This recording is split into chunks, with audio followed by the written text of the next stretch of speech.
আজ আমাদের গ্রামে বড় মায়ের পুজোর দ্বিতীয় দিন। আর চলো এই দ্বিতীয় দিনে কি কি হয় তোমাদেরকে সেটাই দেখাই। তো সকালে ঝন্টুদা আমার বাড়িতে এসেছিল মায়ের পুজোর জন্য কিছু পদ্মকুঁড়ি নেওয়ার জন্য।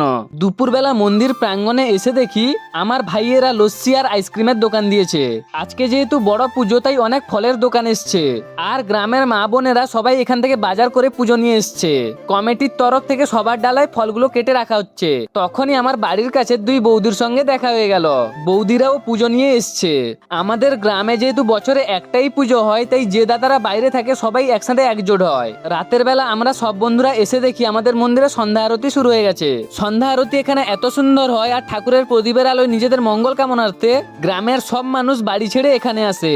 তারপর দেখতে দেখতে শুরু হয়ে গেল বাতাসা হরিল্লোড। গ্রামের বড় মা সবাইকে সুস্থ রাখুক, ভালো রাখুক, আমি এটাই চাই। আর হ্যাঁ বন্ধুরা, গ্রামের এরকম সাধারণ মিনি ব্লগ দেখতে চাইলে চ্যানেলটি সাবস্ক্রাইব করে পাশে দেখো। ভিডিওটা ভালো লাগলে লাইক, কমেন্ট, শেয়ার করতে কিন্তু ভুলো না।